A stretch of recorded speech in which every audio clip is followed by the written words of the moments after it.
the improve command. I'm going to go ahead and select this code, and I'm going to just simply type in improve and give it the command.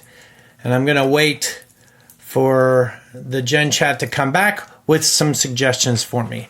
So there's a whole bunch of them here, and they tag them also with like best practice, maintainability, best practice, readability, checking the server is already stopped. So there's a lot of different ones here. I'm just going to do one for an example. One is you can see the details, and this gives you more insight into what they're suggesting.